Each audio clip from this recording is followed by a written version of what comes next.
Rafa, Xavier, Rafael Xavier Varane. We need to see a doctor's note. I'm serious, man. I'm not playing. Xavier, Rafael Xavier Varane. We need to see a doctor's note. The Manchester United fan base demands to see a doctor's excuse to know why you fell ill. What's the matter? Uh-uh.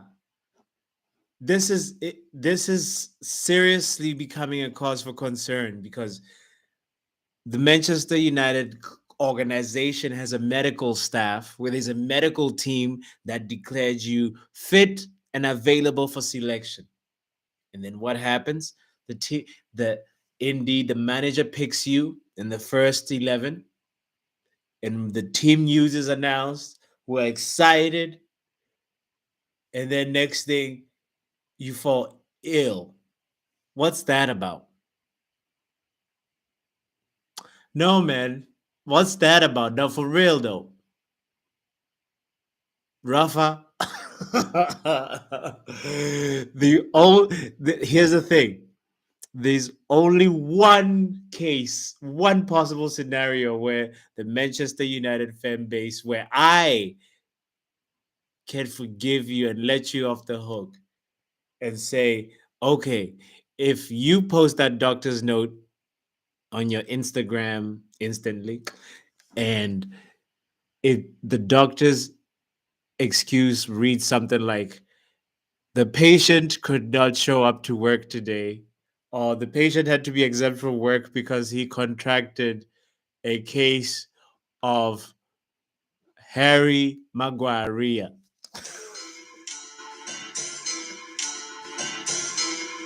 Upon seeing that starting 11, the patient saw the patient had to just run to the bathroom because he has some internal Harry Maguire. Because, man, Rafa, that's not gonna fly. Welcome to the Football Power Hour, where today we are reviewing Manchester United versus Brighton Hove Albion,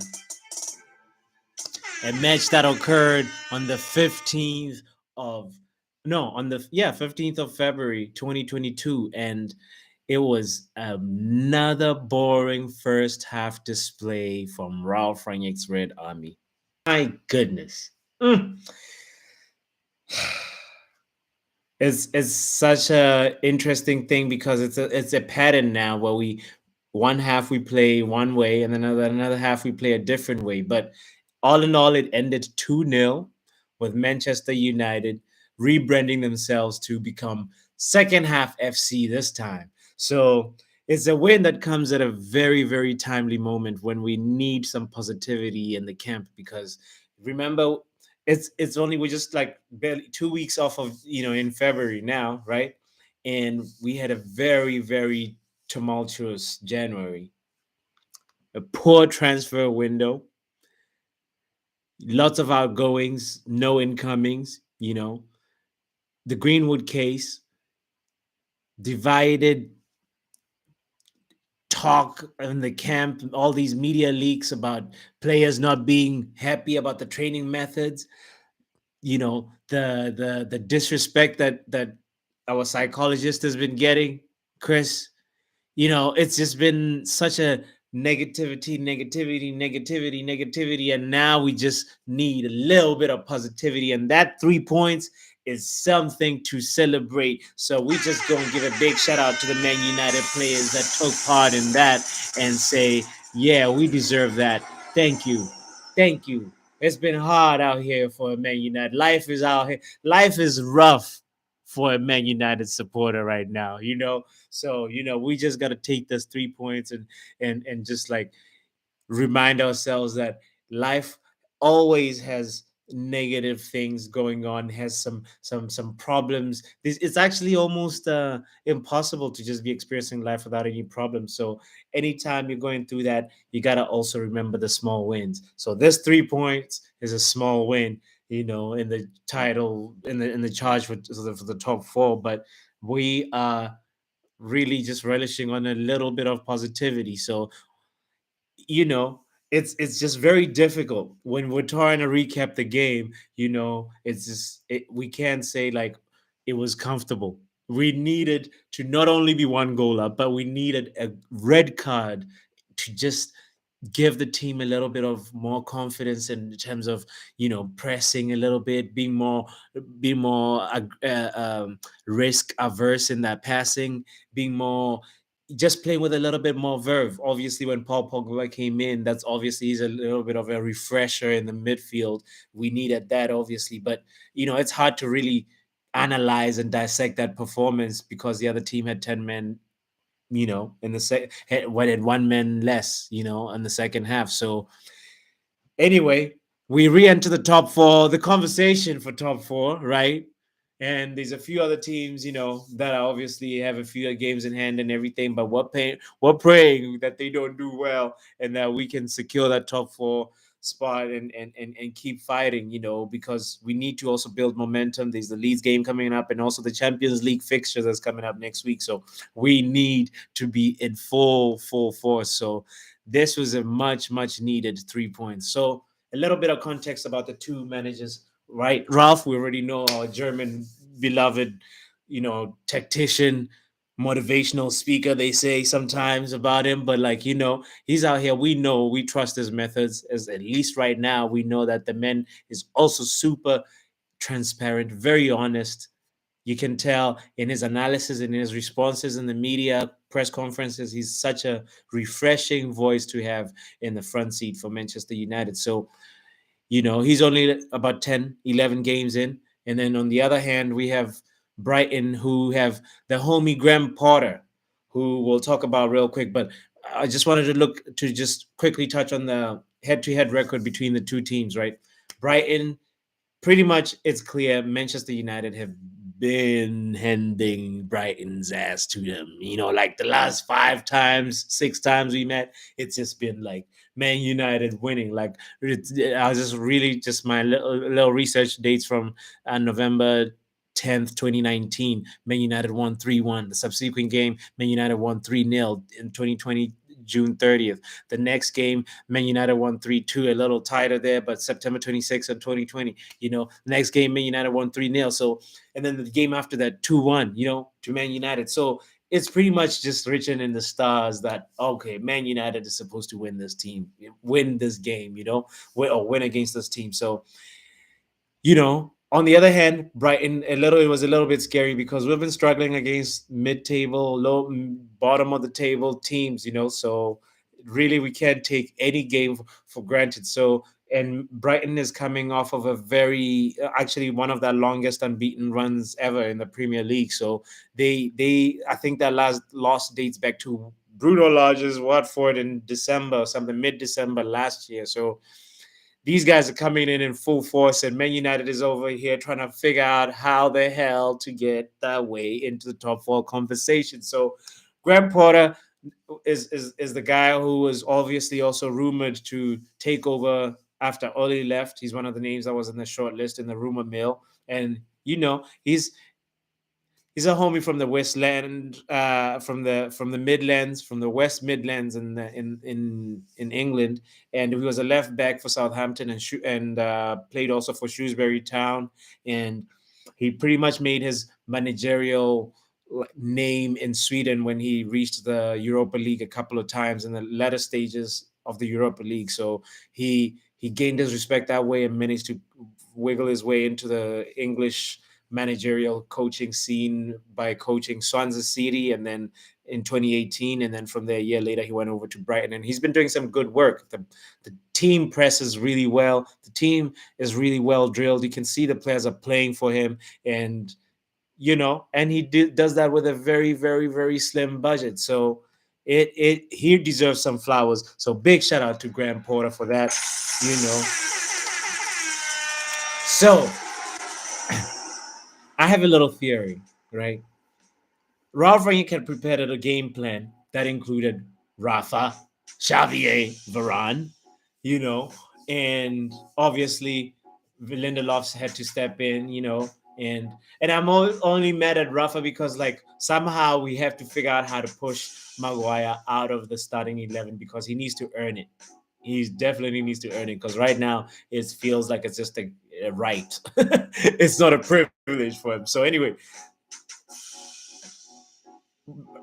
what's his name? The double R had a game plan, right? But then around the 20th minute mark, he had to change it. He was like, okay, 4-2-3-1. You can even see it. There was a camera pan to him mouthing that to the players. So it seemed like the team just cannot carry out the instructions, they can't carry out the game plan that he has. So he had to switch to something that the team is more used to, and because obviously we had Scotland, the McFruno midfield, we just had to pretty much just switch to that configuration that we're used to, and hope that we reach the halftime at 0-0. And indeed, it worked out that way. So big shout out to Ralph for the in-game tactical substitution stamps. We're talking about Ralph. You want to sit down right here, buddy? Yeah, yeah, yeah, yeah, yeah, yeah. So anyway, so we're now we just couldn't cope with Brighton's intensity and pressing. We just couldn't cope, Steph. Like I have no idea why the Manchester United team cannot cope with a Brighton press. We're not talking Manchester City. We're not talking Liverpool. We're talking Brighton Hove Albion, and we can't play out from the back. The first 25 minutes was struggling, and the hair had to just sometimes be like, we're not risking it again. We saw what Fred just did. We gotta hit a long ball now. What is that about? Like, come on, you know. And I don't want no. That song came into my mind when I was just thinking about Man United's performance. I was like, oh no, I don't need no 45-minute team. We like seriously, yeah, that's our stamp. So Aston for so what's his name? What's the name? Aston Villa dominated us. Brighton. So here's the thing: the first that first half versus Brighton, they pretty much created three. They pretty much created three clear cut chances at goal, and we had one one dangerous chance, and they had 60% ball possession by the end of the first half. Pretty much 60% ball possession at our home. Do you guys hear what I'm saying? The visitors, the guests came into our home at Old Trafford and bossed around the game and said, we're passing this ball around, we're pressing, we're showing you the rock and roll football that we can play. And damn, it was just such a very, very, very painful first half to watch because we're on edge. Stamps was on edge. So anyway, so it belonged to that first half belonged to Brighton, so we're not even going to talk about it. We're going to analyze the game from the second half, right? We get the kickoff play, and we do the same thing that we always do again: boot the ball forward, right? The ball is passed from the center of the park, goes to the defensive line, and Harry Maguire is usually this player, the culprit, boots the ball forward. And this time he boots it to the right flank, where Elanga is the player that's in the right flank, and he's supposed to win an aerial duel. Our Carrington Cub, who's not even, he's still trying to be a lion. He's not even a lion yet. By the end of the season, we still won't be a lion. So Elanga is probably, I think he was contesting the ball with Kukurea. Kukurea, the left back for Brighton. And of the player who was playing left back that day, because I believe he's not an actual, like, I don't remember his natural position, but anyway, the point is Elanga is supposed to win that aerial duel, and even if like the way his positioning, he wasn't even going to win it, and even if he won it, the supporting forward, and this time it was Ronaldo, He was not even making the run, the overlapping run that in case Alanga flicks that ball forward, Ronaldo might have a one-on-one. Because this is the most I'm describing the most optimistic and almost unrealistic outcome to this phase of play that is being executed by Manchester United at the beginning of the second half, right?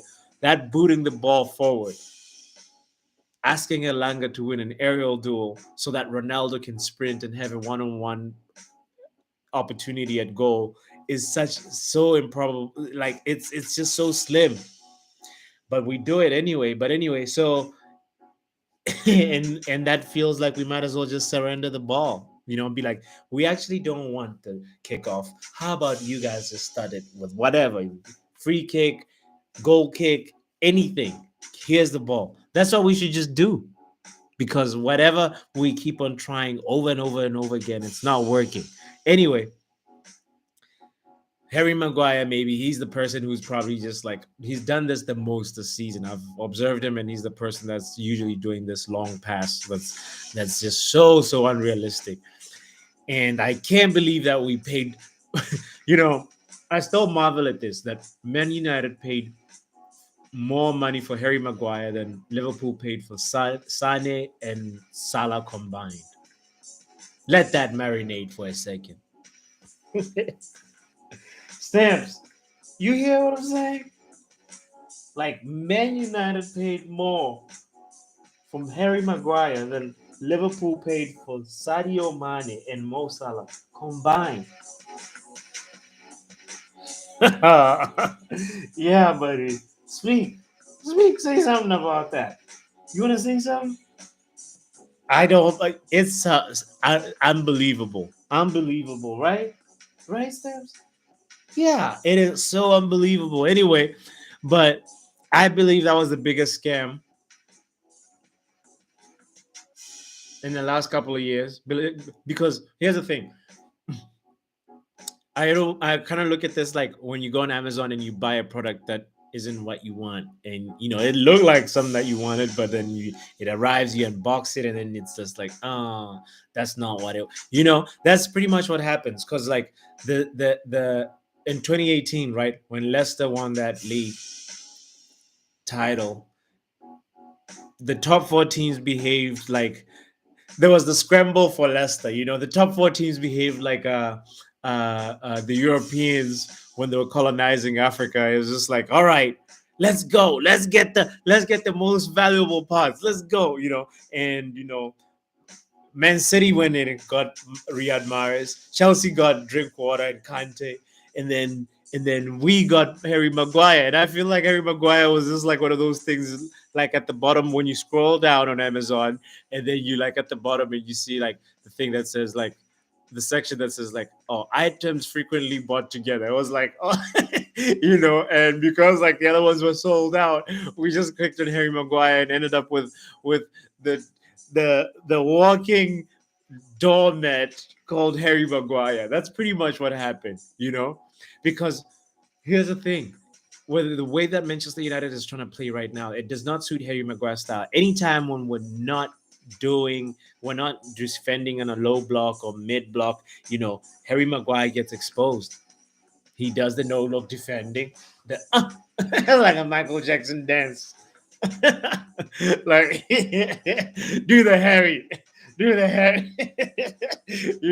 Like what kind of defending is that? So he literally becomes so vulnerable that, like, it, it's like we do not take into account that the biggest characteristic of Leicester City's style of play then and even now is counter-attacking football. And they actually won the league with like 42% possession, an average of that 42% possession, and the second lowest like passing percentage in the league, so they were pretty much just like sitting back. And Harry Maguire is a good bouncer if he just sits back and becomes a body, because he's got a big forehead.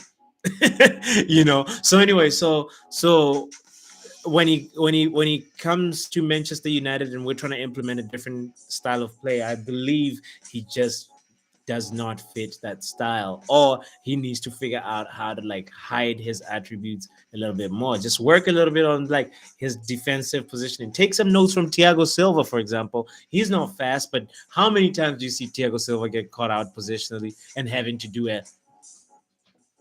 the Harry?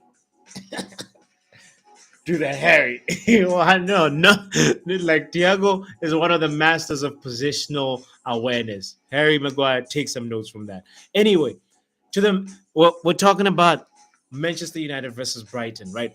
The standout player.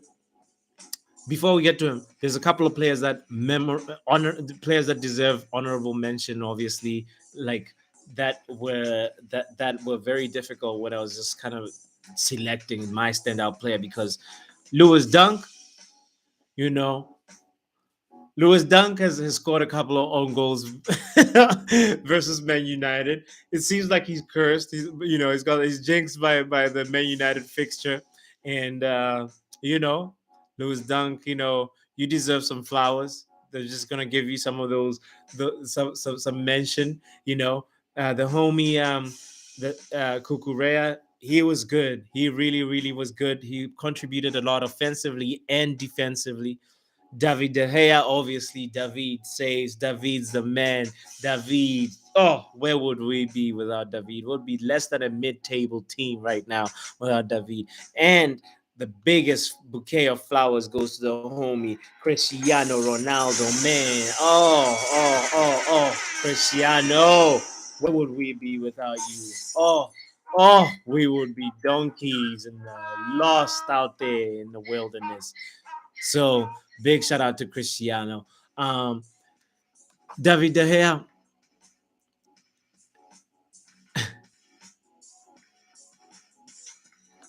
Cristiano is the standout player, right?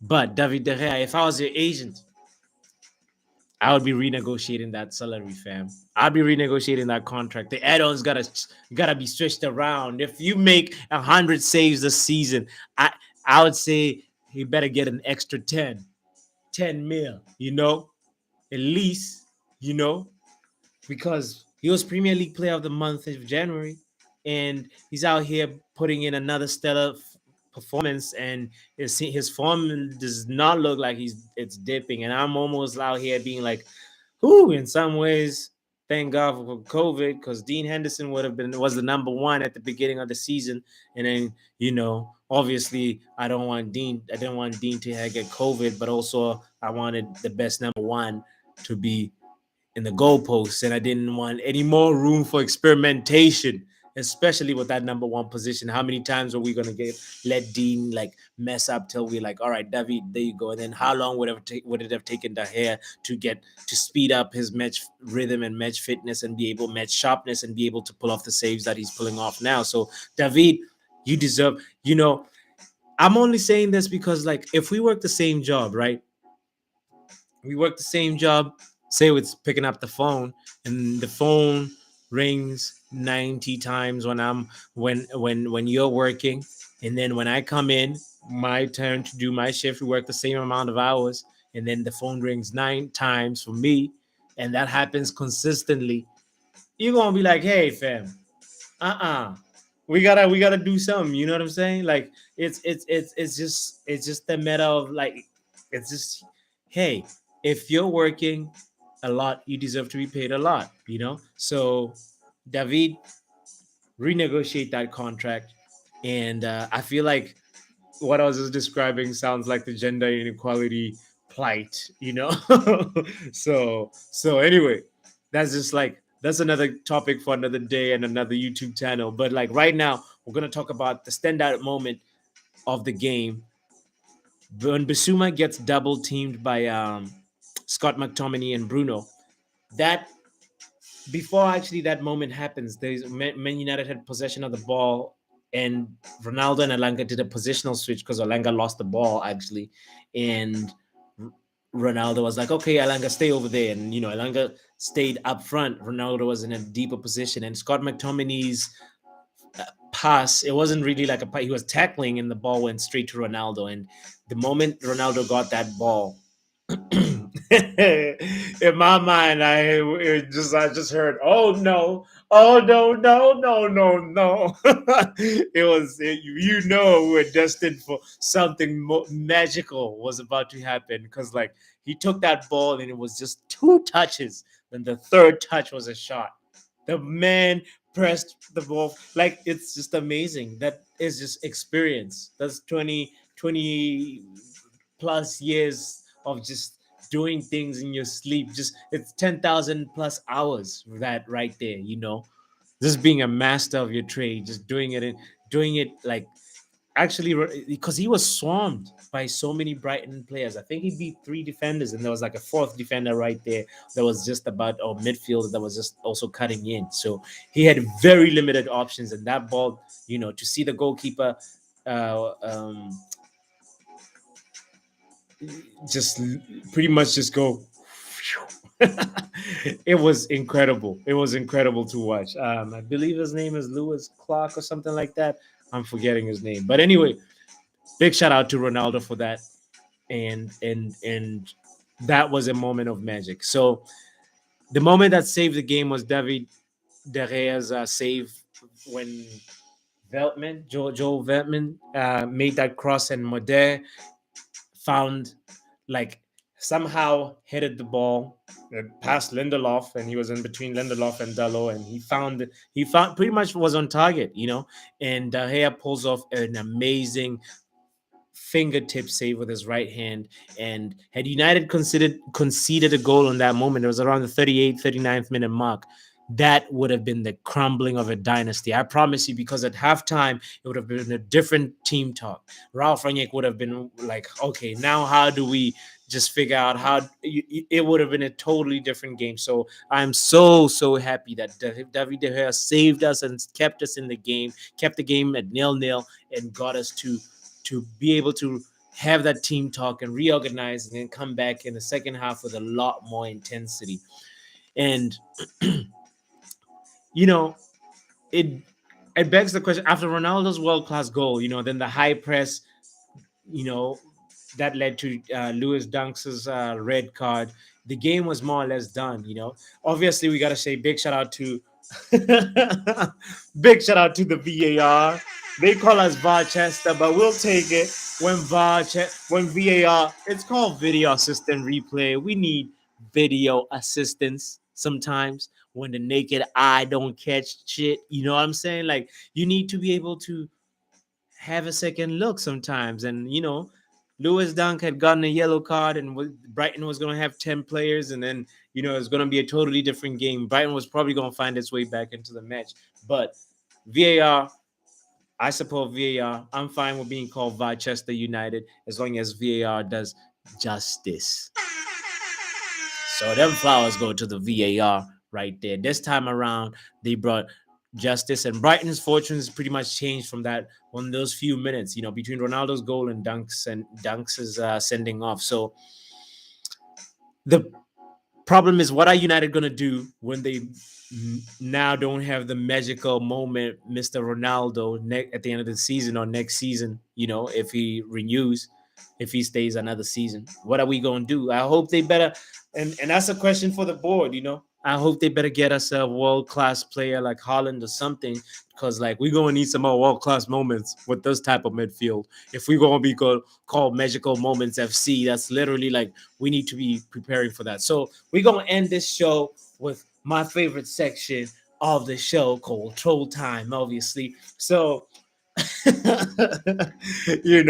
big shout out to big shout out to Man United, to Cristiano Ronaldo, and obviously to Bruno for making the difference. Now,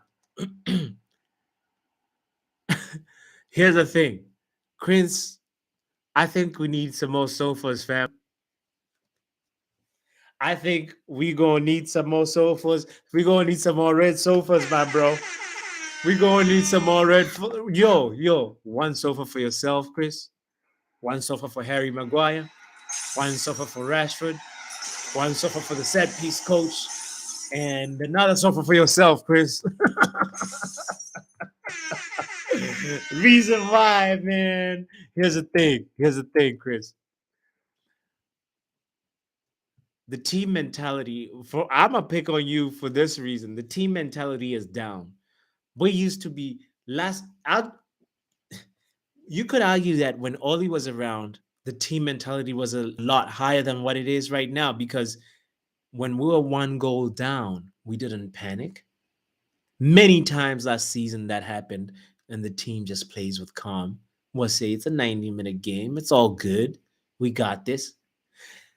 Many times we're 2-0 down last season. We didn't panic. We came back, changed the result, drew us all won sometimes. But now, when we are a goal up, we panic. What's that about? When we have a corner, we panic. What's that about?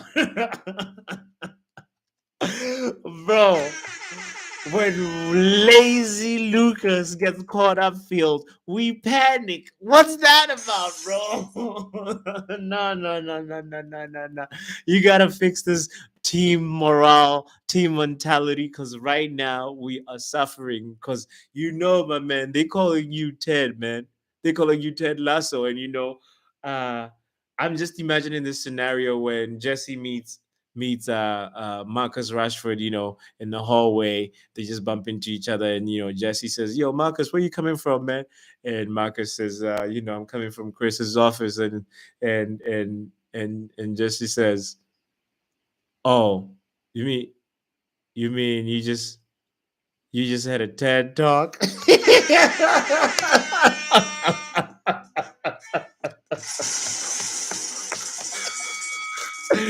Yo, yo, yo, yo, yo, fam, do your job, Chris.